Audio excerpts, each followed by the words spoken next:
abandonné des hommes, homme de douleur et habitué à la souffrance. Semblable à celui dont on détourne le visage, nous l'avons dédaigné, nous n'avons fait de lui aucun cas. Cependant, ce sont nos souffrances qu'il a portées. C'est de nos douleurs qu'il s'est chargé.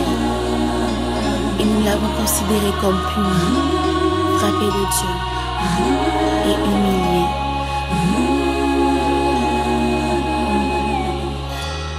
Homme de Galilée, la Bible me dit qu'à cause de ton amour pour moi, tu es descendu sur la terre. Tu t'es fait chair pour donner ta vie. Tu as tant aimé le monde que tu as décidé de descendre en personne afin de sauver l'homme que tu as créé à ton image. Oh Jésus. Seigneur, quand je réalise, Seigneur Dieu, la souffrance que tu as endurée, quand je réalise à quel point le monde t'a haï, à quel point les hommes t'ont criblé, méprisé, battu et crucifié sur la croix de Golgotha. Quand bien même tu as souffert, Seigneur, tu es allé jusqu'à la mort pour moi.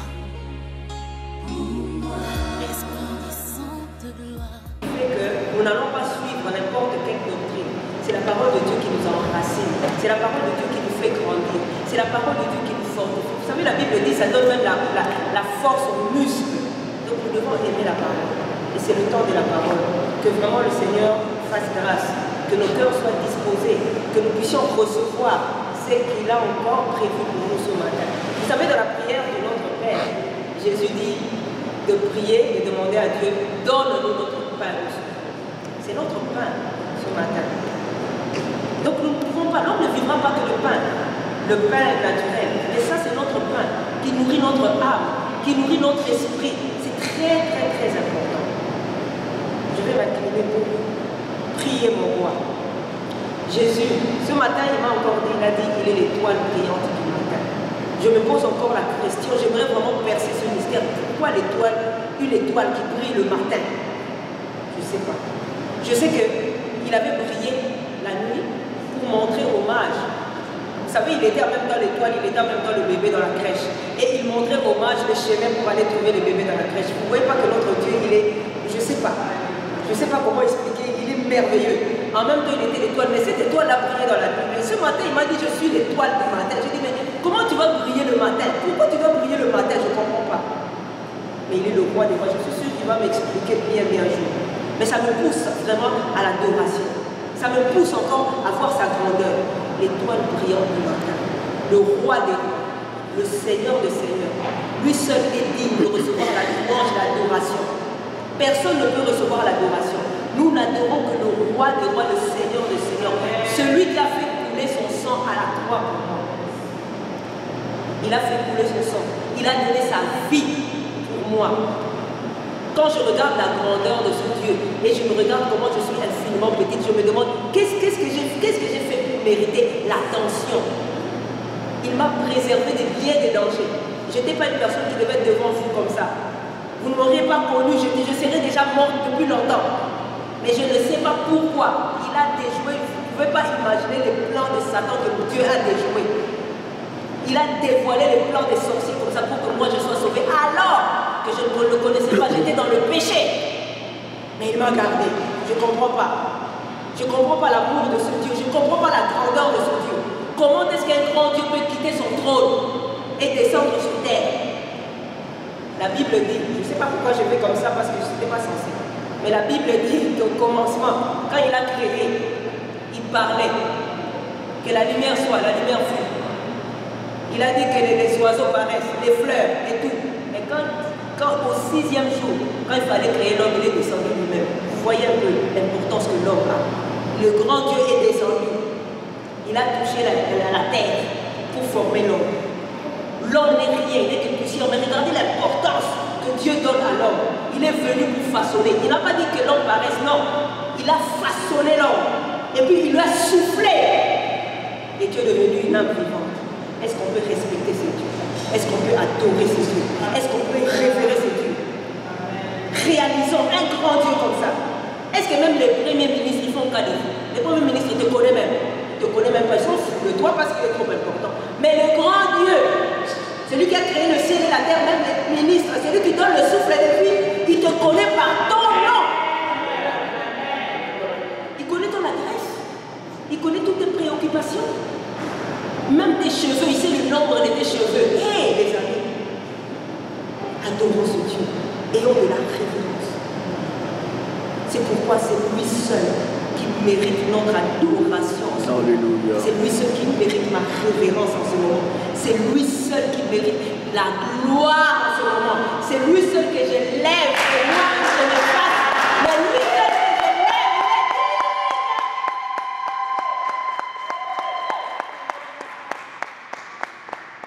Il est Dieu. Étoile brillante du matin. Ah, Jésus, il faut que tu m'expliques ça bien. Ça m'intrigue depuis ce matin, là, l'étoile brillante du matin. Merci Seigneur, tu me guides. La fois passée, nous avons parlé des vrais et des faux adorateurs. Le Seigneur nous a expliqué vraiment beaucoup de choses. On a vraiment pu voir, surtout on est entré vraiment dans la dimension de la religion. On a vu comment la religion nous écartait de la vraie adoration et que, à force d'œuvrer dans la religion, à force de s'attacher dans la religion, on finit sans le savoir, sans le vouloir, rendre des cultes aux démons. Et à force de rendre des cultes aux démons, de communier avec les démons, certaines personnes sont poussées à aller, parce que c'est comme ça avec le diable, c'est comme ça avec le péché. Même quand tu pratiques beaucoup un péché, à force de pratiquer beaucoup un péché, il y a un démon qui vient s'installer. Donc à force aussi de faire trop la religion, à force d'adorer Dieu de la façon que Dieu ne veut pas, il y a beaucoup de gens qui ont invoqué les démons. Donc il y a des assemblées où il y a des démons qui travaillent. On n'a qu'à voir. Il y a beaucoup de fausses couches, il y a beaucoup de divorces, il y a beaucoup. Donc c'est pas Dieu qui travaille. Dieu ne travaille pas dans une atmosphère comme ça. Vous savez, Dieu, c'est vrai qu'il y a des épreuves, mais quand il y a une chose qui commence à être répétitive dans un espace donné, il faut se poser des questions. Et ça, c'est à force d'invoquer les démons. Les personnes volontaires et involontaires, ils ont invoqué les démons dans la fausse adoration. C'est pourquoi c'est un sujet vraiment très important. Nous devons vraiment faire attention et entrer dans cette dimension-là de la vraie adoration. Jésus avait dit à la femme samaritaine, l'heure est là, elle est déjà là, l'heure est venue. Ce n'est pas demain, c'est maintenant. Quand Jésus a dit ça à la femme samaritaine, il y avait plus de 2000 ans. Donc l'heure des adorateurs avait déjà sonné, des vrais adorateurs, parce que Dieu a répandu son esprit. Donc nous devons rentrer dans cette dimension. Ce qui s'est passé, c'est que quand Jésus est venu, il a enseigné sa parole, il a donné sa parole aux apôtres, ils ont gardé la doctrine et à un moment donné, il y a eu une déviation. Il y a eu un moment où l'Église, quand les derniers apôtres sont morts, l'Église s'est comme éteinte. Et l'Église catholique a pris la relève et a donné ses rites, les traditions. Et c'est comme ça que ça s'est éteint. Et lorsque les gens comme les Martin Luther sont venus, les gens Calvin sont venus pour ramener l'Évangile, ils ont ramené, mais vu qu'eux-mêmes ils étaient dans ce système-là, c'est comme moitié-moitié. Une partie ils ont ramené, une partie ils ont gardé les rites. Ce qui fait que nous sommes nés dans les églises évangéliques, dans ces traditions-là. Mais comme nous avons dit le retour à la parole, on doit retourner à la parole comme c'était au commencement. On ne doit pas s'arrêter au niveau de Martin Luther ou de Jean Calvin. Nous, on doit retourner vraiment au fondement des apôtres. C'est pourquoi nous dénonçons cet esprit de religion, parce que nous ne voulons pas entrer là-dedans. Ça a l'air, comme je disais la fois passée, inoffensif, mais ça peut nous emmener loin, très très très loin. Donc la fois passée, si je me souviens bien, on s'est arrêté au niveau où on parlait des personnes qui vendent leurs dons, les chantres qui vendent leurs CD, les prédicateurs qui vendent la parole, des choses comme ça, c'est pas ça la vraie adoration. Donc on va remarquer que le système religieux marche souvent avec les richesses, avec deux choses. Richesse et foule. Il faut vraiment faire attention. La foule peut te faire des choses avec son argent. Il y a des prédicateurs qui n'étaient pas forcément mauvais. Il y a des conducteurs qui n'étaient pas forcément religieux au départ, qui n'étaient pas forcément mal intentionnés.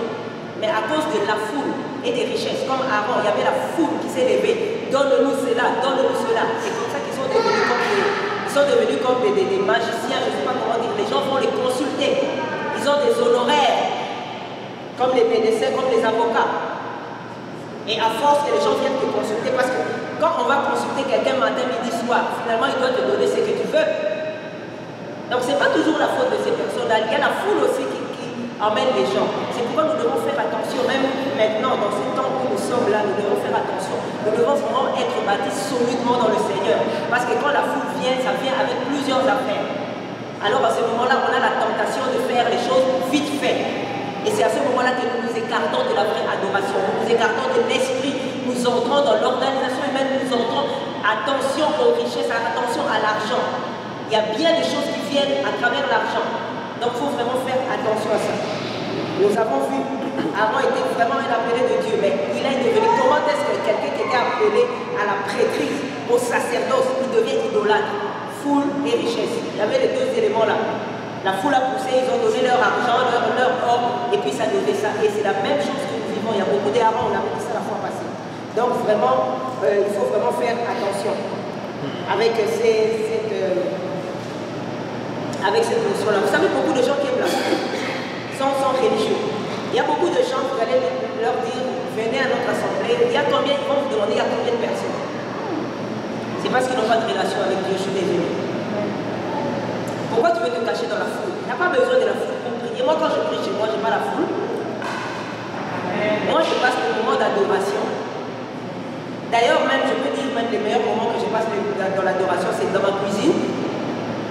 Quand je suis en train de faire, il y a des moments où je suis emporté, le Seigneur me donne même des chants. Des fois, je n'ai pas le temps ici d'entrer vraiment dans cette dimension-là pour recevoir des chants. Pourquoi on a besoin de la foule? Parce qu'on n'a pas de vraie relation avec lui. Et c'est comme ça que le système religieux, les gens qui aiment la foule, ils aiment être confondus dans la masse. Comme ça, on ne connaît pas leurs œuvres.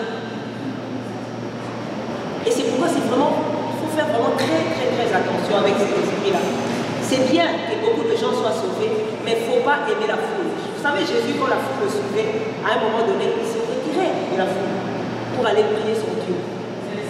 À un moment donné, après avoir fait des miracles, il devait se retirer. Des fois même, il devait se cacher, on le cherchait. Mais Rabbi, on te cherche. Et puis il disait en réalité, vous me cherchez parce que vous avez mangé. Vous voyez ça?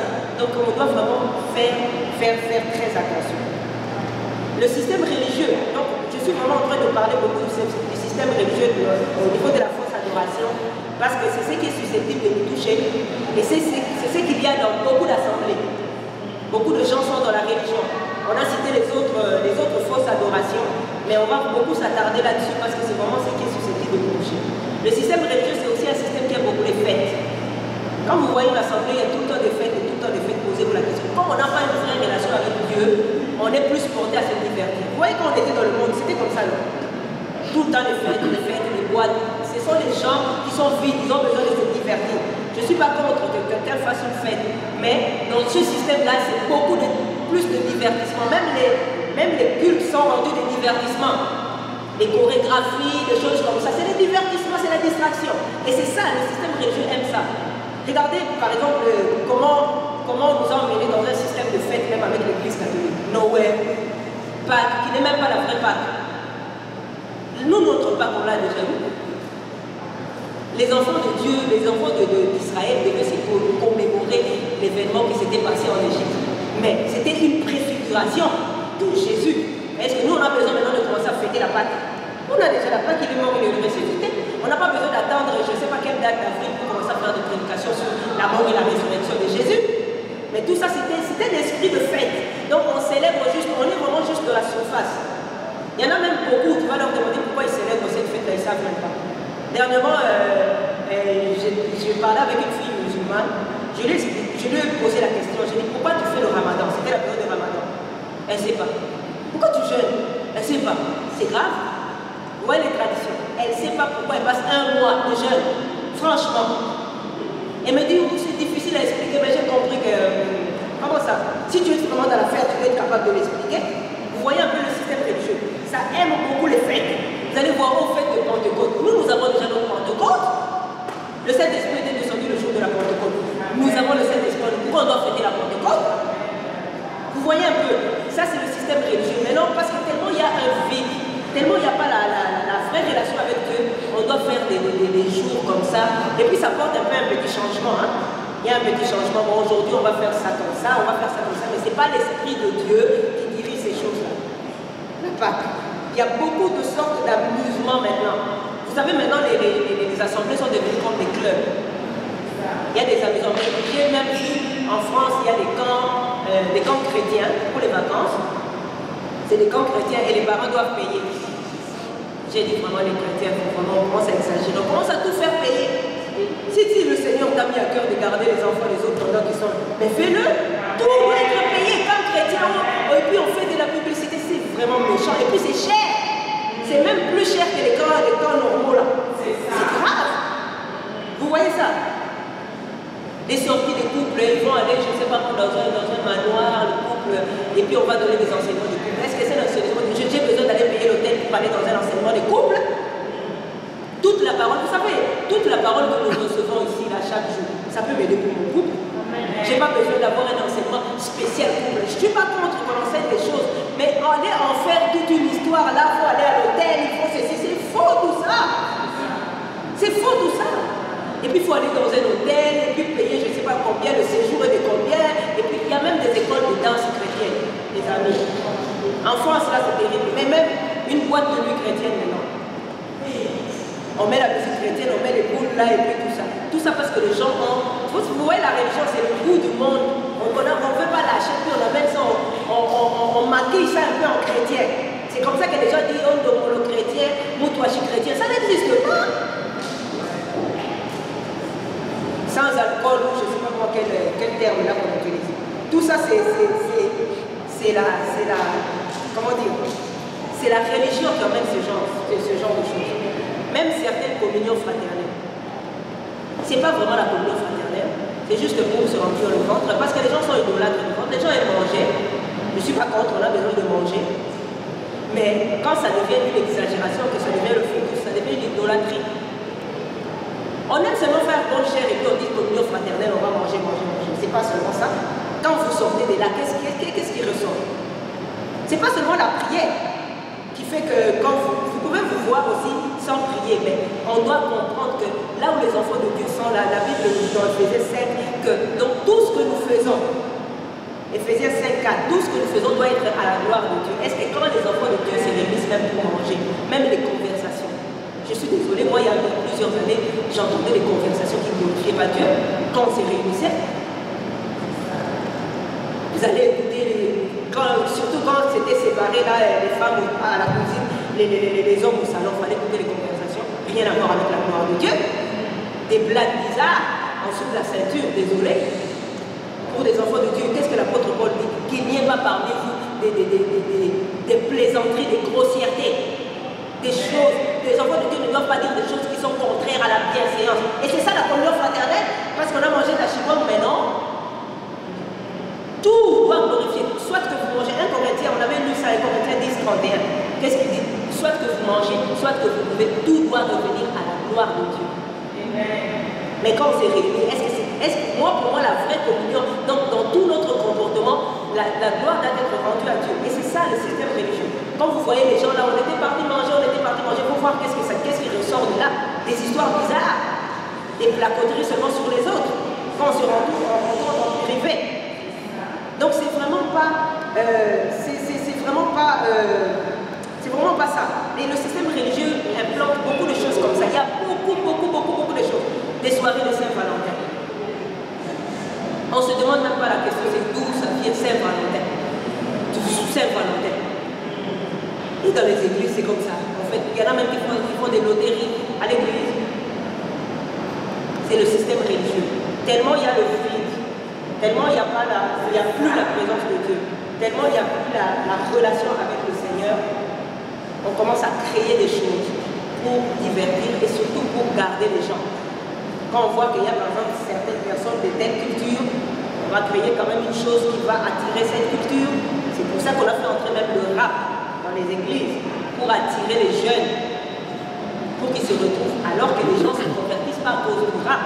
Les gens se convertissent à cause de la parole de la vérité. Prêcher l'évangile, prêcher le ciel. Mais pour garder, tellement il n'y a rien. Parce que si vraiment il y a l'Esprit de Dieu, les gens seront touchés, ils vont rester pour l'Esprit de Dieu. Mais il y en a qui remplissent, mais pas à cause de l'évangile. Un peu de rap. Les activités des jeunes là, il faut vraiment veiller, il faut vraiment bien ouvrir les yeux quand ils vont dans les retraites. On ne sait pas qu'est-ce qui se passe là-bas. Il y a des histoires bizarres. Vous voyez ça? Donc, c'est ça le système religieux. On doit vraiment faire attention à ça. Le système religieux, c'est un système aussi qui aime les apparences extérieures. Donc, on fait tout est pour la forme. Quand on regarde, on voit que tout est beau, tout a l'air sain. Tu vas voir quelqu'un qui s'est disputé avec sa femme là devant la porte, et puis quand il entre, il a l'air même sain. Quelqu'un qui crie et puis il entre. Donc, c'est comme si c'est le bâtiment qui fait la présence de Dieu. Non, la présence de Dieu, c'est partout. La présence de Dieu, c'est quand je suis chez moi. La présence de Dieu, c'est quand je suis en voiture. La présence de Dieu, c'est en moi parce que c'est moi qui suis le temple. Mais les gens deviennent saints quand ils entrent dans les bâtiments. Les apparences extérieures. C'est ce qui a donné, par exemple à l'église catholique, c'est ce qui a donné même le sultan. Vous voyez ça? C'est pas parce que quelqu'un porte une sultane qu'il est saint. Donc, ça donne une impression, c'est un genre de mystification. Donc, quand on voit quelqu'un avec une sultane, on dit, ah, voilà. Mais ça n'a rien à voir. Combien de pédophiles ont abusé des enfants avec leur sultane? Vous voyez ça? Ce sont les œuvres. C'est pas parce que la personne porte une soutane. Et puis une soutane blanche. Vous savez, ces gens-là, ils sont très psychologues. Hein. Vous savez, par exemple, la couleur blanche, c'est une couleur qui rassure les gens. Ça donne une apparence de sainteté.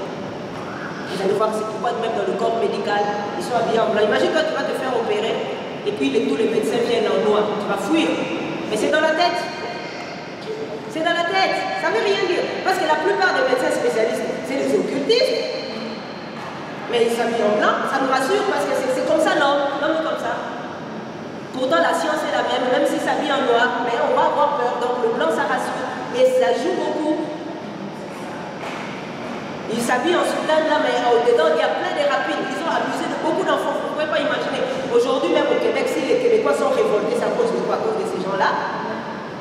Ils sont abusés, c'est pas croyable. Vous voyez ça. Mais ça séduit. Ça séduit les gens. Moi, j'ai entendu le reportage d'un enfant qui disait qu'il y avait un prêtre catholique qui venait chez eux et les parents avaient tellement confiance en lui, et puis ils envoyaient, quand les enfants devaient se coucher, ils envoyaient le prêtre, va faire coucher les enfants. Et c'est là qu'il y avait les accouchements. Et ce monsieur-là dit qu'il ne pouvait même pas dire ça à sa mère n'aurait jamais cru. Vous n'aurez jamais cru dire ça, le prêtre est blasphème. Mais alors que c'est vrai, c'est des histoires vraies. Vous voyez un peu. Vous voyez comment la religion aime les apparences extérieures. Et nous, les évangéliques, quand on a commencé, les mouvements évangéliques ont commencé, on a dénoncé les prêtres catholiques. Ah oui, c'est plus le temps du sultan, le sacerdoce a changé, c'était l'Ancien Testament et tout. Et les évangéliques aussi sont revenus encore là-dedans.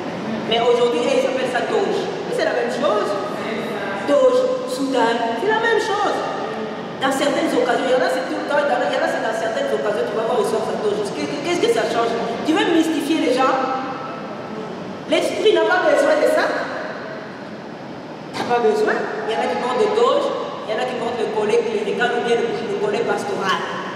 On appelle ça clérical ou bien pastoral. C'est ce qui fait un pasteur. Est-ce que quand on te regarde, est-ce que tu as le fruit d'un pasteur? Est-ce que quand on te compare avec Psaume 23, est-ce qu'on voit ça? Mais tu portes le collet là, oui. Qui a porté ça dans la Bible? Même Jésus n'a pas porté le collet. C'est quoi l'histoire? Pour mystifier les gens. Et puis non seulement pour mystifier les gens, c'est pour aussi faire comme une distinction. Alors que le Seigneur ne nous a pas dit qu'il doit avoir des distinctions. Nous sommes frères, nous sommes égaux. Comme une distinction, c'est le collet clérical. Il y en a d'autres, c'est pas le collet clérical, mais c'est le costume cravate. C'est devenu la tenue officielle. Quand quelqu'un prêche, il doit être en costume cravate, même s'il fait 40 degrés. Tu ne peux pas porter un jour une chemise et prêcher. C'est pas l'esprit, ça n'a rien à voir. Vous savez, Jean-Baptiste, le plus grand prophète, c'est pas moi qui dis, c'est Jésus qui a dit. Il portait des vêtements en peau de chameau. Jean-Baptiste. Voyez-vous ça? Mais nous, pour que tu prêches bien, il faut être en costume cravate. Mais non, c'est pas. Ça, c'est vouloir donner des impressions qui ne sont pas vraies. Je n'ai rien contre le costume et les cravates, si tu t'habilles bien, c'est beau à la fois. Mais quand on commence à mettre l'accent dessus et qu'on oublie le fond, c'est là que ça pose un problème. C'est là que ça pose un problème. On doit être propre.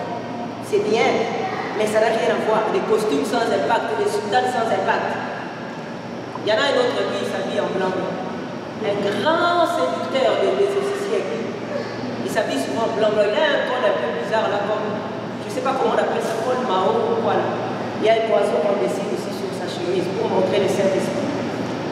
Un grand séducteur. Lui, il attire des fous. Vous le connaissez, hein? Les gens tombent comme ça sans rien. Vous voyez ça? Est-ce que Jésus, quand il prêchait comme ça, les gens tombaient comme ça? Non. Je veux bien que les gens tombent sous la puissance, mais il faut qu'on voit combien de conversions, combien les adultères ont abandonné l'adultère, combien de sorciers ont abandonné la sorcellerie. Les gens tombent comme ça. Vous savez, c'est des techniques, c'est l'hindouisme. Ils appellent ça la Kundalini. Tu hypnotises les gens. Mesmer, il le fait aussi ici. Il hypnotise les gens, puis les gens tombent. Et vous voyez des apparences, une apparence très sainte. Dernièrement, le Seigneur est en train de me dire, regarde comment ils mettent les dessins des oiseaux ici. Et puis ils vendent aussi hein, des pulls là avec, en forme d'oiseau. Le Saint-Esprit n'est pas un oiseau, désolé. C'est une insulte au Dieu vivant. La Bible dit ceci. Quand Jésus a été baptisé, le Saint-Esprit est descendu sous la forme d'un oiseau. On n'a jamais dit que le Saint-Esprit c'était un oiseau. C'est quoi ces histoires des oiseaux? Commencer à mettre les oiseaux partout comme si... C'est comme si on veut représenter. Vous voyez toujours l'adoration de l'image. On veut représenter. Le Saint-Esprit n'est pas un oiseau. Arrêtons un peu les oiseaux là. Il met ça et puis il vend aux gens. Et puis les gens, je vous assure, il attire des foules. Malheureusement, les gens sont envoûtés. Ils sont envoûtés. Moi, dernièrement, j'ai essayé un peu de les suivre un peu. Vous savez, des fois, pour connaître ces gens-là, il faut aussi aller voir leur connexion. Regarde un peu ce qu'ils prêchent, regarde ses connexions. Quand vous voyez des mouvements de foule là, allez suivre. En creusant, j'ai vu qu'il est beaucoup lié à l'hindouisme. J'ai dit, ah, c'est comme ça que les gens tombent. C'est l'hypnose. Là, on met une musique ici. Vous pensez que c'est l'adoration? Rien. C'est l'hypnose. Et puis les gens tombent. Et puis après, quand il y a des gens qui ont fait des kilomètres, vous êtes révélés, qu'est-ce que vous avez eu? Rien. Pour aller le suivre. Quand ils viennent, c'est des foules séducteurs. Il faut faire attention. Toujours habillé en blanc. Il a une apparence la sainte. Il y en a même qui pensent que c'est plus le Saint-Esprit. Je vous assure, c'est grave. C'est grave, c'est grave, c'est grave. Le Saint-Esprit n'est pas un oiseau. Voilà l'idolâtrie. On commence à représenter Dieu. Et c'est comme ça qu'on a commencé aussi à représenter Jésus. Dans les photos, les amis, qui à l'époque de Jésus, est-ce qu'il y avait des photographes? Maintenant, il y a toutes sortes de formes de Jésus. Il y en a un qui est barbu, il y en a un autre qui a l'air efféminé un peu, il y en a un qui est même blond, avec de longs cheveux. Est-ce que les Juifs sont comme ça? Qui avait pris Jésus en photo? Voilà comment l'homme aime adorer les images. Voilà la religion. Jésus, la Bible dit qu'il était l'image. Lui-même, il était l'image du Dieu vivant. Il est venu et puis il est reparti. Maintenant, nous, on continue à vouloir faire des images pour adorer les images. C'est ça. L'homme aime adorer les images. Ce n'est pas Jésus. Il est venu une seule fois dans la chair et puis il est parti. Maintenant, nous, on n'a plus besoin de le chercher dans la chair. L'apôtre Paul a dit ça, nous ne connaissons pas par la chair, c'est par l'esprit. On a des images de Jésus. Et puis ça, ce sont des démons qui sont derrière. C'est pourquoi il y a des gens, moi je connais beaucoup de gens qui témoignent, qui font des rêves. Oh, j'ai vu, mais c'est pas Jésus. Tellement ils ont adoré les images, ça a appelé des esprits. Même les gens qui ont adoré Marie, ils ont eu des visites bizarres la nuit dans les rêves. Vous voyez combien de gens font jusqu'à pratiquer la sorcellerie. Sans le savoir, quand on côtoie, tu flirtes avec les démons, tu flirtes, et un jour tu vas y aller. C'est comme ça que beaucoup d'hommes de Dieu sont entrés là. Il y en a même qui commencent à enseigner. C'est sur Internet, là je n'invente rien. Ils commencent à enseigner qu'il faut sortir du corps. Ça n'a jamais dans la Bible, et là moi j'ai pas vu ça. À moins que Dieu te sorte. Mais ils commencent à enseigner tout ça pourquoi? Parce que le système religieux les a disposés à aller vers. Et en adorant les images, c'est comme ça qu'on se dispose à adorer plus tard l'Antéchrist. Donc vraiment, il faut vraiment faire attention. Vraiment, cette histoire-là me touche beaucoup. Faites attention à l'adoration des images. Faites attention. Faites très attention. L'adoration des images, on en a parlé vraiment en long et en large la fois passée avec Facebook. Faites attention, les gens vivent maintenant pour les apparences, même les chrétiens. Il n'y a plus de fond. On veut montrer un style de vie. Vous savez, quand on fait des photos, c'est pas ma vie. Quand je mets des photos sur Internet, c'est pas ma vie. Si j'étais, je sais pas moi, quand je faisais une activité, les gens ont l'impression que c'est ça la vie, mais c'est pas ça. C'est pas ça la vie que je mène. J'ai mes problèmes. Mais on veut montrer une certaine image. Et c'est ça le culte de l'apparence. C'est ça. On doit vraiment faire attention avec cet esprit-là. Nous, les enfants de Dieu. Les gens du monde, quand ils le font, c'est parce qu'ils ne sont pas éclairés. Mais nous avons l'éclairage. Nous devons faire attention.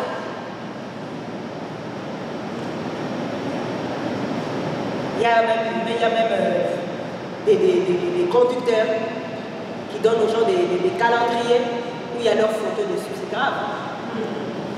C'est grave. Donc ça veut dire que moi, dans ma maison, je vais mettre ta photo.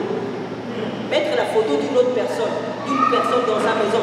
Vous ne pouvez pas imaginer, vous savez, il y a des actes comme ça qui ont l'air innocents, mais ce n'est pas si innocent que ça. C'est pas si innocent que ça, c'est subliminal. Qu'est-ce que ça amène? C'est une forme d'adoration. Pourquoi est-ce qu'on ne peut pas faire un calendrier avec, je sais pas, avec des fleurs, pourquoi je dois avoir ta photo? Pourquoi pas la mienne? Puisque c'est dans ma maison que je veux mettre. Ce n'est pas normal. Tu veux m'emmener à t'adorer? Tu veux être présent dans ma maison? C'est comme ça, non? Au temps du bouddhisme, on avait des photos de Mobutu dans nos maisons, mais c'est le même système. C'est le même système. Donc il faut vraiment faire attention. C'est vraiment quelque chose, si on ne veille pas. Comme je le disais la fois passée, beaucoup de personnes ont bien commencé. C'est pas ça le problème, de bien commencer. Il faut bien finir. Dans la marche, il faut veiller. Quand je dis ces choses-là, ça veut dire moi-même aussi, je dois veiller là-dessus. Si je vois des signes de religion, parce que la religion, vous savez, c'est comme une tentacule. Il y a plusieurs bras. Tu peux dire, moi je ne suis pas ici, mais tu te retrouves de l'autre côté. Il y a plusieurs bras, il y a plusieurs points. Donc il faut vraiment faire attention. Ça, c'est un esprit de sorcellerie, de vouloir me donner ta photo pour que je le mette dans ma maison. C'est pour ça qu'il y a des gens qui sont là, ils sont dominés. Ils ne peuvent rien faire. Même pour acheter quoi que ce soit, il doit aller demander au pasteur. C'est pas ce que la Bible a dit. C'est pas ce que la Bible a dit. Jésus, un jour, il y a quelqu'un qui avait des problèmes avec son frère. Il est parti voir Jésus pour que Jésus tranche. Jésus a dit, qui m'a établi juge entre toi et ton frère? Donc vos affaires privées, là, allez régler ça vous-même. Nous avons la parole, mais pourquoi ça doit revenir toujours? Il y en a, ils veulent se fiancer. Demander les conseils, c'est pas mauvais. Mais que ta vie soit contrôlée par un dirigeant, c'est pas normal. C'est de la sorcellerie, désolé. Et tout ça, ça vient avec cet esprit-là. Vous voyez ça? C'est vraiment faire attention. Il y a beaucoup de choses pernicieuses qui se glissent petit à petit. On doit se séparer des idoles de ce siècle. La religion, le système de religion, c'est un système aussi, vous allez voir, qui recherche des connexions. Regardez beaucoup de gens maintenant sont rentrés à chercher des connexions. Il sait forcément que ce monsieur-là, ce serviteur de Dieu-là, il ne marche pas bien, il ne prêche plus la vraie doctrine. Mais parce qu'il a une grande assemblée et qu'il peut me mettre en connexion avec un autre, on cherche des connexions humaines, des alliances humaines.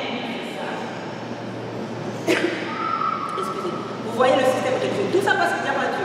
Moi, si vraiment je suis connecté avec Dieu, Dieu va amener les gens. Mais quand on commence à rechercher des connexions, c'est pourquoi il y en a même qui sont connectés avec les démons. Tu recherches quelqu'un qui a une grande assemblée, mais peut-être qu'il est déjà plongé dans la sorcellerie, mais parce que lui, quand il vient, son nom, ça fait bien, ça va amener beaucoup de gens qui te connectent à lui. Mais tu connectes avec les démons. Et c'est ça, le système religieux. C'est maintenant ça. Actuellement, si vous allez dans le milieu des dirigeants, vous allez voir, c'est connexion sur connexion. Tel va me connecter avec tel va me connecter avec tel. Mais ce n'est pas des connexions qui viennent de Dieu. C'est ça le système. C'est vraiment, je sais pas quoi dire. C'est par intérêt, par le souci des honneurs, de reconnaissance, d'avoir plus d'argent. Et le système de religion enferme aussi les gens dans les bâtiments. Vous savez, comme je le disais hier, Jésus, il a pris 3 ans. Il a formé les disciples. Ensuite, il leur a dit, allez. Mais dans le système religieux, les gens sont enfermés dans les bâtiments à vie. C'est grave. Les gens ne sont pas encouragés à faire le ministère. Les gens ne sont pas encouragés à évoluer. Mais ce n'est pas ce qui est censé. Ce n'est pas ça. Vous savez, le bâtiment, c'est pour former les disciples. C'est pour cela qu'il dit, enseignez-leur. Allez, faites de toutes les nations des disciples. Les gens doivent s'asseoir, recevoir l'enseignement. Mais si vous lisez dans les Actes des Apôtres, les guérisons, toutes ces choses, c'était dans les rues, c'était dans la ville, dans les cités. C'est dans la vie de chaque jour. On emmenait les malades dans les rues quand les Pierre et les Paul guérissaient. Ça se faisait dans les places publiques. Mais le système religieux fait enfermer les gens dans les bâtiments. 10 ans, 15 ans, 20 ans de conversion, tu es toujours là assis. C'est pas normal. Toute la parole que nous recevons ici, là, c'est pas juste pour s'asseoir. Comment est-ce qu'on peut s'asseoir pendant 15 ans, 20 ans? Est-ce que quand nous allons à l'école, à un moment donné, on a le diplôme, on doit partir travailler, mettre en pratique ce qu'on a appris à l'école? Mais comment ça se fait qu'on reçoit des enseignements des années, je vous assure, il y a même des gens, ils ont même leur place attitrée. Pendant 20 ans, il a trouvé sa chaise pour recevoir. C'est grave. Mais quand est-ce que tu vas mettre en pratique? Regardez, même la nature ne nous enseigne pas. Après avoir mangé, il faut évacuer. Sinon, tu es constipé. Il y a des constipés spirituels. Vous voyez ça? Et c'est ça, ce système-là. Et c'est grave. Parce que ça tue les dons. Et ça, c'est la sorcellerie.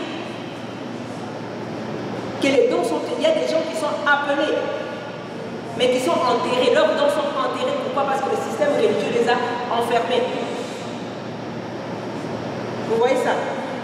On te dit, oui, toi, tu es chargé seulement à balayer la salle. Mais peut-être que Dieu t'a donné un autre ministère. Mais tu ne le sais pas. Mais tu balayes la salle pendant 15 ans, 20 ans. C'est pas ce que Jésus a dit, allez balayer les salles, non? Guérissez les malades. Il y en a même pour mettre même un verset sur Facebook, il a peur. On va nous dire qui t'a permis. C'est grave. Mais tu reçois les enseignements. Où est la liberté? Où est la liberté? C'est vraiment démoniaque. Ce n'est pas normal. C'est pour ça, vous voyez un peu cet esprit de domination. Les gens qui sont dans ce système-là, ils ne savent pas qu'ils appellent des esprits.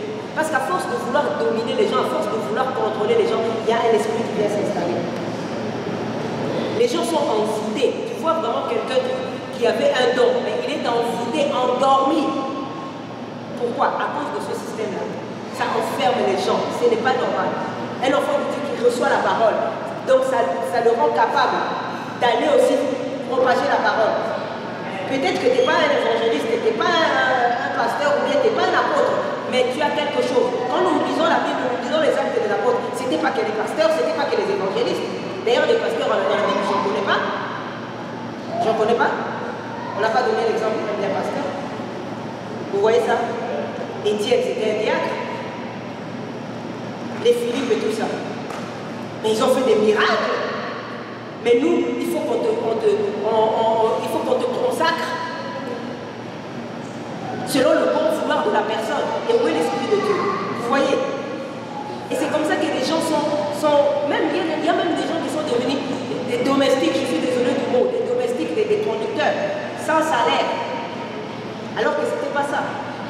Comment est-ce que je peux te rendre service, mais c'est ça, ça ne marche pas. Lundi, il y en a un qui va couper de l'herbe chez le pasteur. Mardi, il y en a un qui va porter les sacs. Il y en a un autre qui va préparer. C'est pas ça. C'est comme ça que ce système-là rend les gens comme envoûtés. Tu n'as pas de vie, tout le temps, lundi au samedi chez le pasteur, et ta famille, qui va s'occuper? C'est vraiment, vous voyez un peu ce système-là, c'est vraiment grave. C'est vraiment grave. Et c'est un système vraiment, c'est vraiment de l'occultisme. Désolé. Je n'ai pas d'autre mot. Pourquoi copier le monde comme ça? Et regarde un peu ce système-là. C'est un système aussi qui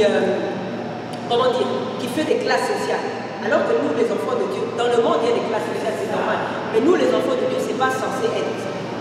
On appelle la femme du pasteur la première dame. Vous imaginez un peu, ça c'est copier le monde. Maintenant, si la femme du pasteur est la première dame, qui est la deuxième dame?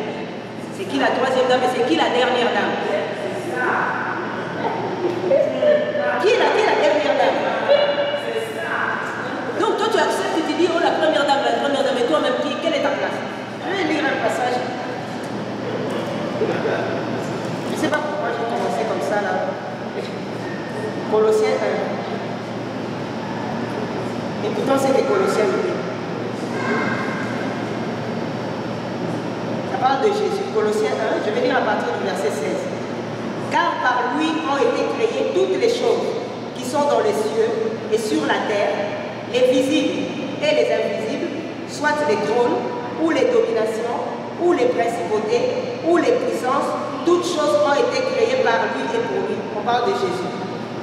Et il est avant toutes choses et toutes choses subsistent par lui.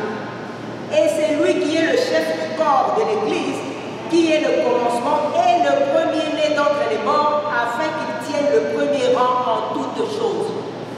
Donc en toutes choses, c'est Jésus qui doit être le premier. Maintenant vous avez une première dame. Vous voyez comment la religion nous dévie de l'adoration. Donc on commence à mettre une autre personne premier. Donc ça veut dire que cette personne, on commence à l'adorer. Donc ça veut dire si c'est parce que dans le monde, quand on dit la première dame, c'est quoi? C'est la femme du président. Donc si la femme c'est la première dame, donc l'homme c'est le premier monsieur. Il est le premier. Vous voyez ça? Comment l'adoration est détournée? Comment on entre dans la fausse adoration? La Bible dit que Jésus est le premier en tout. Il y a même des assemblées où il y a le pasteur principal et le pasteur, je ne sais pas moi, adjoint. Le pasteur principal, c'est Jésus. Tu ne peux pas être le pasteur principal, désolé. C'est très grave. Et on ne se rend pas compte. Et puis on se demande pourquoi les prières ne sont pas exaucées. On se demande pourquoi les églises sont devenues comme les clubs sociaux, mais parce qu'on a s'écarté de la parole. Il n'y a plus de miracles, il n'y a plus rien, c'est juste l'organisation. On se pose des questions, mais déjà dans l'organisation, on est déjà sorti. Première dame, c'est l'adoration. La Bible dit que Jésus doit être le premier en tout. Et puis nous, on va aller dire, oh, la première dame, le premier monsieur, je ne sais pas pourquoi. Vous voyez comment ces gens-là se font adorer. Il faut faire attention. Nous étions dans ce système-là, mais Jésus nous a éclairés. Il faut vraiment que nous fassions vraiment attention. Parce qu'après avoir reçu l'éclairage, si nous retombons encore là-dedans, c'est vraiment pitoyable. Nous serons jugés sévères. Vous savez, cet esprit-là de fausse religion-là, c'est un esprit aussi qui amène l'esprit. Vous voyez que je parle beaucoup de sorcellerie, parce que ça amène l'esprit de Jézabel. L'esprit de Jézabel, c'était l'esprit de sorcellerie. Cette femme de Jézabel était dans la sorcellerie. Et la sorcellerie, on peut le voir. Tu n'as pas besoin d'aller voir la nuit comment la personne s'envole. Tu n'as pas besoin de voir ça. On peut regarder les effets. La domination, la manipulation. Et souvent, ce qui arrive aux gens, c'est qu'on pense que l'esprit de Jézabel ne fonctionne qu'avec les femmes. Jézabel, c'est un esprit, ça fonctionne autant avec les femmes qu'avec les hommes. Mais pourquoi on le voit plus dans les femmes? Parce que dans l'esprit de Jézabel, il y a un esprit d'usurpation de l'autorité. Donc Jézabel, c'est quelqu'un qui usurpe l'autorité. Et souvent, quand une femme va usurper l'autorité de l'homme, on va le voir rapidement. Parce que la femme, on ne lui a pas donné cette autorité-là. Elle est sous l'autorité de l'homme. Donc si une femme domine, on va le voir vite. Mais il y a les hommes qui dominent, mais on ne le voit pas. On ne comprend pas que c'est l'esprit de Jézabel. On le voit. Et donc l'esprit de Jézabel travaille fort avec la religion. L'esprit de Jézabel travaille fort dans ce genre d'assemblée. Il y a une domination. On usurpe l'autorité de Dieu. Il y a la domination. Il y a le contrôle des vies des gens. C'est ça l'esprit de Jézabel. Jézabel contrôlait les vies des gens. Et c'est vraiment très grave. Ils usurpent, donc ils prennent la place de Dieu. C'est ce qu'on est en train de dire, la première dame. Les gens qui prennent la place de Dieu. Il faut obéir au conducteur, même s'il est dans le faux. Il prend la place de Dieu. C'est l'esprit de Jézabel. Il contrôle. C'est très grave. Il y en a même qui arrivent à contrôler même les couples. Ils s'immiscent même dans votre couple. Les gens ne se rendent pas compte. qui commence à prendre des décisions à votre place. Jézabel, sorcellerie. Ça commence à bien contrôler votre vie. Vous voyez ça? On doit les appeler révérends, on doit les appeler... Jésus, on l'appelle comment? Le roi des rois, on l'appelle comment? On l'appelle Jésus. Aujourd'hui, ose appeler un pasteur par son prénom. Il n'y a pas de respect, mais ce n'est pas vrai. Vous voyez ça?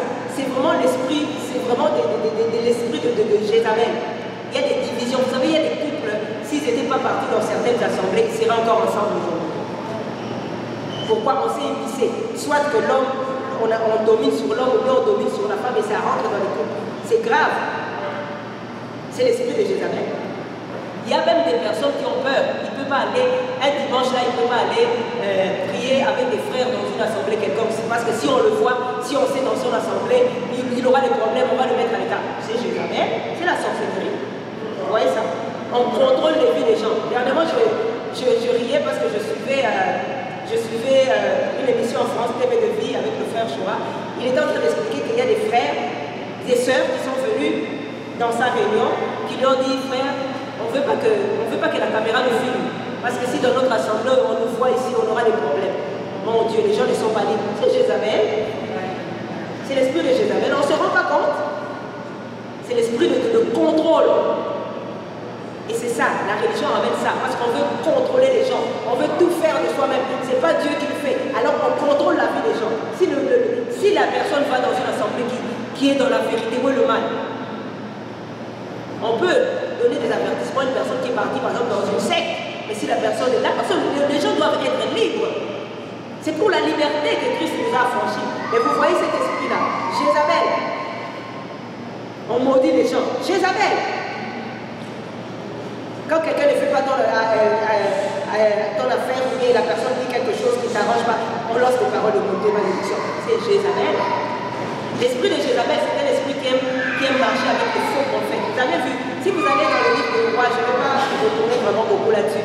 Roi, de 1 Roi 16 jusqu'à 18, vous allez voir Jézabel comment elle avait établi des faux prophètes autour d'elle. Et c'est ça cet esprit-là. Ils aiment les faux prophètes et les vrais prophètes, on les tue. Regardez comment Jézabel a fonctionné. Les vrais prophètes étaient cachés dans les grottes, 7000 cachés. Mais les faux prophètes à la table du roi. C'est ça cet esprit-là.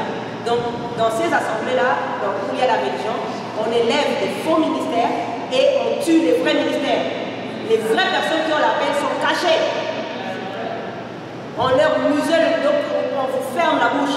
Mais les fausses personnes, on les élève. C'est l'esprit de Jézabel. On élève les vrais prophètes et les faux prophètes et les vrais prophètes doivent fermer la bouche. Ils doivent se cacher. Ou bien on les tue. Vous savez, tuer aujourd'hui, là, à l'époque de Jézabel, peut-être on tuait comme ça, mais aujourd'hui, tuer, donc ça veut dire que ton ministère est éteint. Il y a beaucoup de gens qui ont la peine. Il y a beaucoup de gens qui ont vraiment la peine, mais ils sont dans ces assemblées-là, muselés, envoûtés. Donc ils sont rendus inactifs. C'est l'esprit de Jézabel. Et c'est ça, c'est la sorcellerie. Parce que Jézabel, c'était une sorcière. Lorsque Jéhu est venu la confronter, qu'est-ce qu'il a dit? Avec des multiples sortilèges. Ils font des sortilèges.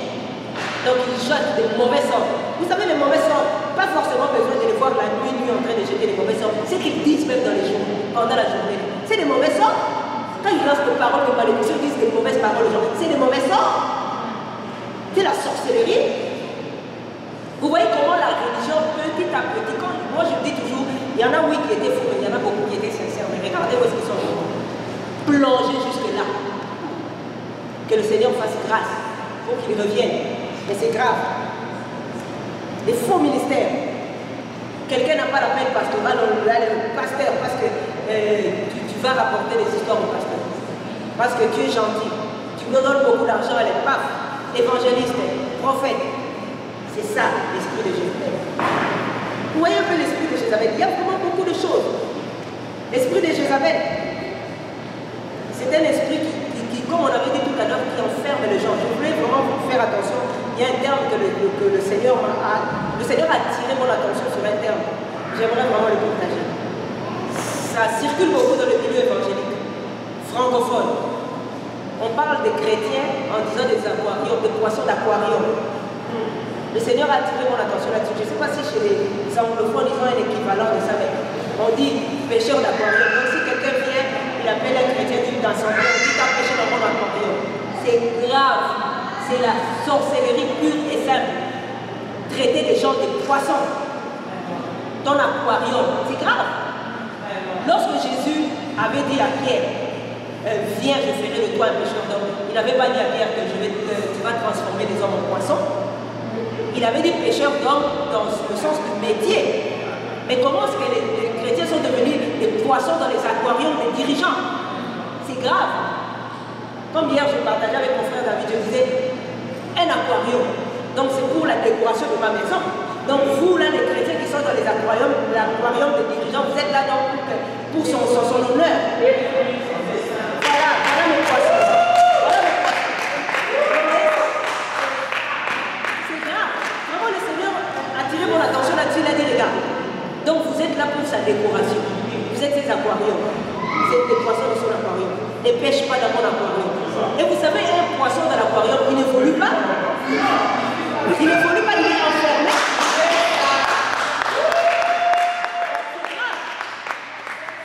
Il n'est pas dans son milieu naturel. Un poisson dans l'aquarium, il ne va pas se multiplier. Vous avez déjà vu des familles de poissons qui se multiplient dans l'aquarium. C'est petit, il n'est pas dans son milieu naturel. Vous voyez ça? Et le Seigneur, quand il a créé même les poissons, il a mis la faune, vous savez, dans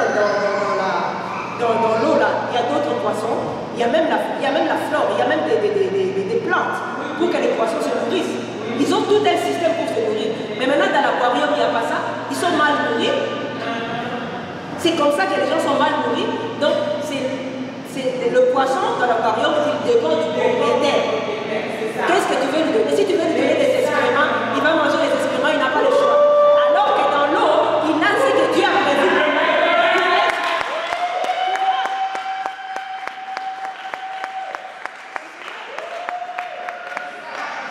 Attirez mon attention là-dessus. Ça, c'est vraiment la sorcellerie pure et simple. Ne cherchez pas de le voir nu en train de voler. Regardez ça. Comment est-ce que l'homme que Dieu a créé à son image peut devenir un poisson? Quand le Seigneur a créé l'homme, il a créé les animaux. Il a créé l'homme, il a dit, afin qu'il domine sur les animaux et les poissons et la mer. L'homme domine sur les poissons. Mais donc quand toi tu deviens un poisson, ça veut dire que lui, homme, il domine sur toi. Sorcellerie. Et vraiment, le Seigneur a tiré mon attention, il dit, regarde même le langage. Parce que vous savez, c'est de l'abondance du cœur que la bouche parle. Quand quelqu'un utilise un langage comme ça, donc ça veut dire que c'est comme ça qu'il vous considère. Vous êtes ces poissons. Et quand il y a un chrétien qui vient, qui a beaucoup d'argent, il dit, ça c'est le gros poisson. Mon Dieu. C'est de la sorcellerie. Le gros poisson va manger le petit poisson. C'est grave. Au lieu de recevoir maintenant les poissons, au lieu de recevoir la nourriture du Créateur, c'est comme ça. On ne reçoit pas la parole de Dieu, on reçoit la parole de l'homme. Donc le poisson dans l'aquarium, c'est comme ça, non? Au lieu de recevoir la nourriture que le Créateur a prévue, il reçoit ce que l'homme veut bien lui donner. Non, il peut te donner même les excréments. Donc le poisson est limité. Il n'est pas dans son élément naturel. C'est pourquoi il y a des chrétiens chétifs, mal nourris, emprisonnés, stériles, voués à la mort spirituelle, exploités. Tu es là pour le bon plaisir de ces personnes-là. C'est grave. Voilà la sorcellerie. Vous voyez un peu, c'est vraiment grave. C'est pour cela vraiment que nous devons faire très attention. Nous devons faire très attention. Si le Seigneur nous ouvre les yeux, si le Seigneur nous parle comme ça, nous devons veiller. Parce que vous savez pourquoi nous sommes nés dans ce système-là. On le veuille ou pas, on était dans ce système-là. Donc on a gardé des séquelles. Donc on doit veiller sur nous tout le temps, il faut vraiment que ça parte. Ça vient pas d'un coup. Hein. Vous savez, ce système-là, ça vient pas d'un coup. Ça commence petit à petit. Il suffit seulement que vous acceptez une petite chose. Et puis une chose entraîne l'autre, une autre entraîne l'autre. Et puis on se retrouve, waouh, c'est grandiose. Souvenez-vous, beaucoup d'assemblées n'ont pas commencé comme ça. Mais c'est venu petit à petit. La religion, c'est comme ça. C'est comme un arbre avec beaucoup de branches. C'est une tentacule, moi je dis. Beaucoup de bras. Et l'esprit de religion, c'est un esprit qui s'attache beaucoup aux traditions. Il y a beaucoup de traditions humaines. Il y en a qui ne sont pas forcément mauvaises. La tradition, elle devient mauvaise quand elle commence à prendre la place de la parole de Dieu. Et on doit vraiment faire attention. faire attention. Comme par exemple les dénominations, ce sont des traditions humaines. On n'en a pas besoin. Jésus était pentecôtiste? Non. Il était baptiste, méthodiste? Non. On ne peut pas s'attacher à ces choses-là. Nous sommes les enfants de Dieu. Quand l'Esprit est descendu, l'Esprit est descendu. Si je crois au Saint-Esprit, ça ne fait pas de moi de pentecôtiste. Paul n'était pas pentecôtiste, il n'était pas baptiste. Donc cette division-là, tout ça, ce sont des traditions humaines. Ça n'a rien à voir. Nous devons prêcher juste la parole. Nous devons juste dire la vérité telle qu'elle est. Lorsque nous parlons aux gens, nous ne pouvons pas dire, oui, chez nous, on est de telles confessions. Non, ce n'est pas vrai. Ça vient arrêter la parole de Dieu. C'est pourquoi vous allez voir les baptistes et les chantants avec vous servez le même Dieu, non? On en vous les pentecôtistes, non. Les traditions humaines aussi, il faut vraiment qu'on veille là-dessus. Les dirigeants uniques, dans la parole, ça n'existe pas. Je mets quiconque au défi de me montrer un verset dans la Bible où il y a une assemblée avec un dirigeant unique qui est comme le patron. Non, le Seigneur avait bien prévu ces choses-là. Il fallait un collège. Ça s'est fait dans l'assemblée, mais aujourd'hui, regardez où est-ce qu'on est rendu. Tout ça pourquoi?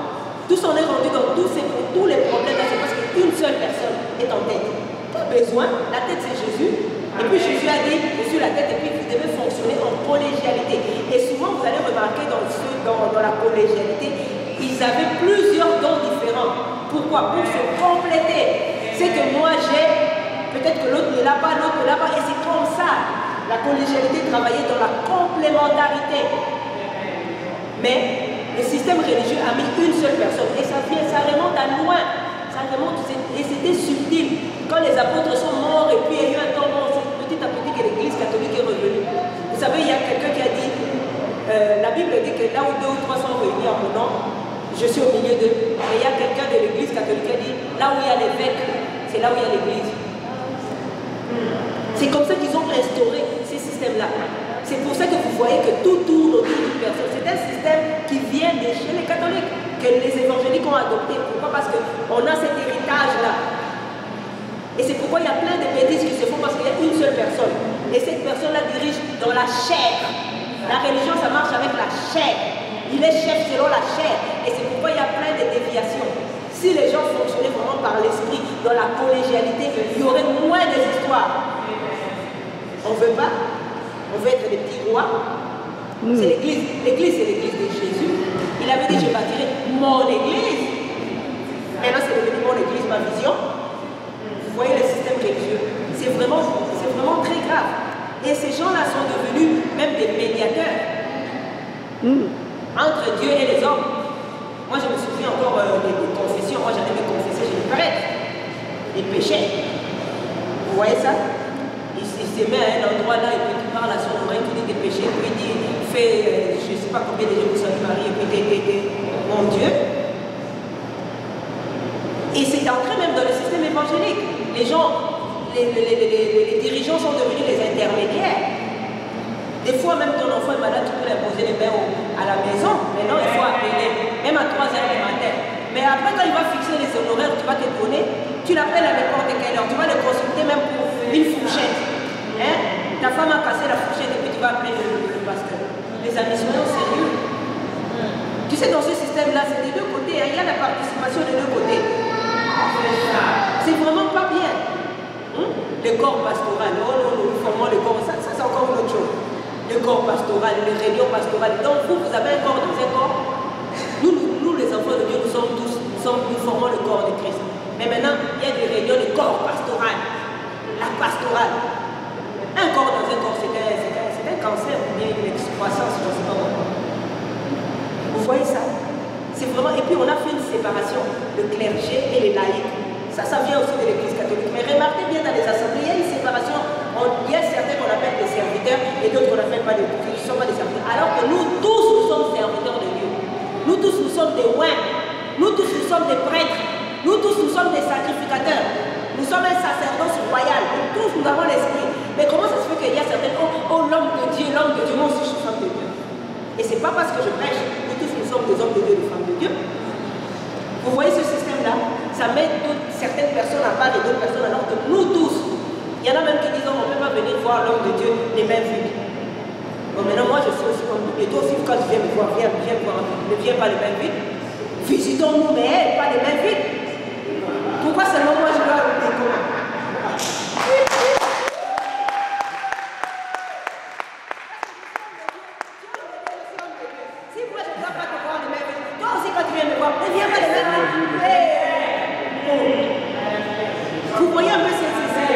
voyez un peu le système religieux, je vous assure, c'est profond. C'est une tentacule, on doit s'en débarrasser. Et les églises expliquent. Les amis, il faut qu'on en parle, je n'ai pas le choix. Quand le Seigneur montre, pointe quelque chose, à un moment donné, frères et sœurs, soyons francs, si vraiment l'Esprit de Dieu est ici, on doit avoir toutes les nations. Amen. Amen. Si vraiment c'est l'Esprit de toutes les nations. Si nous nous retrouvons seulement les gens qui parlent la même langue, qui ont la même origine, ils ne sont pas venus par l'Esprit. Ils sont venus parce qu'on se connaît, parce que je me retrouve, parce que... Comment ça se fait? Ça là, on doit vraiment en parler.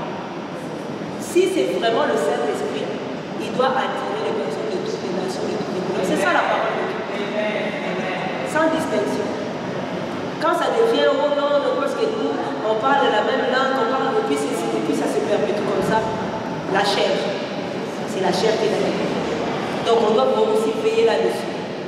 On doit veiller à ce genre de tradition. La dîme, la pratique de la dîme. Je pense qu'on en a beaucoup parlé.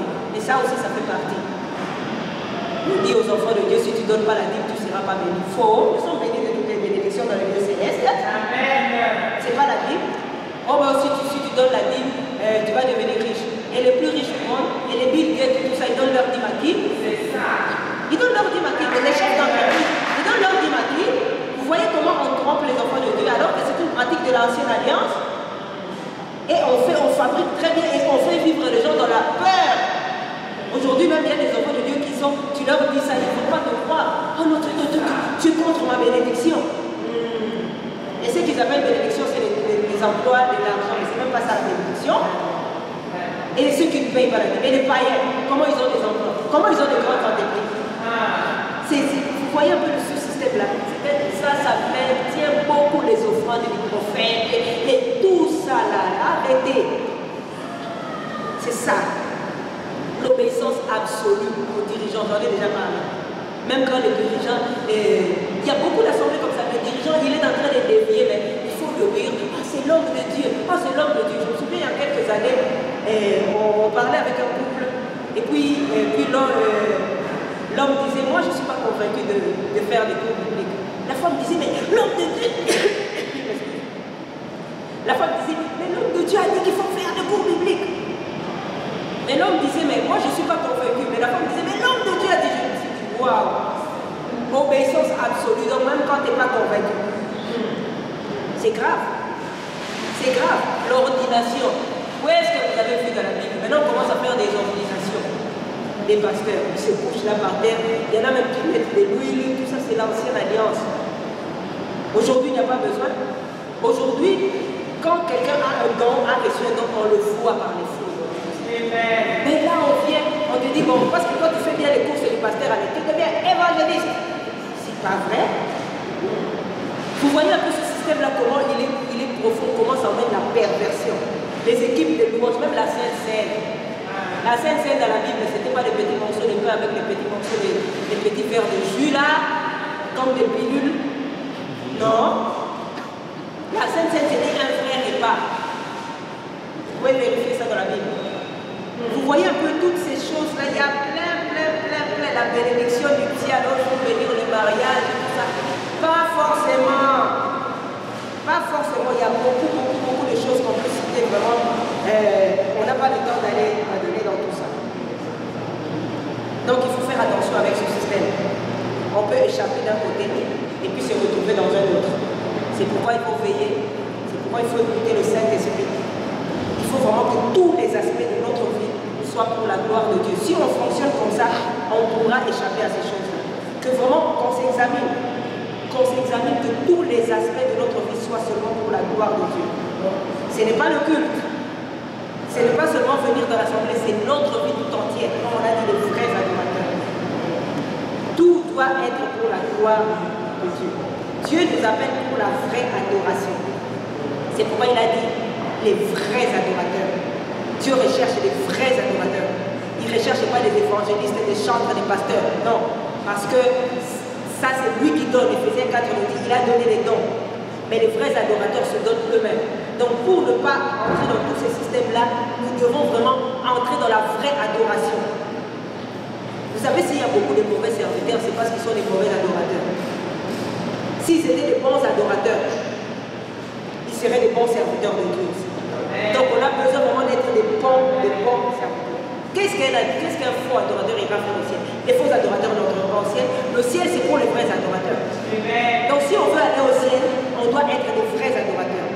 L'heure vient, elle est déjà là, comme Jésus avait dit à la femme samaritaine. Donc, donnons à Dieu sa place. Donnons à la parole de Dieu sa place. Donnons à l'Esprit de Dieu sa place. Détournons-nous des idoles. Examinons notre vie. Examinons bien les Écritures. Soyons vraiment bien assis dans la parole pour que vraiment nous puissions vivre la vraie adoration telle que Dieu l'a prévue. Et ainsi, nous allons accomplir donc le dessein, nous allons accomplir la destinée. Et donc la raison pour laquelle nous vivons l'adoration au seul Dieu vivant. Amen. Amen.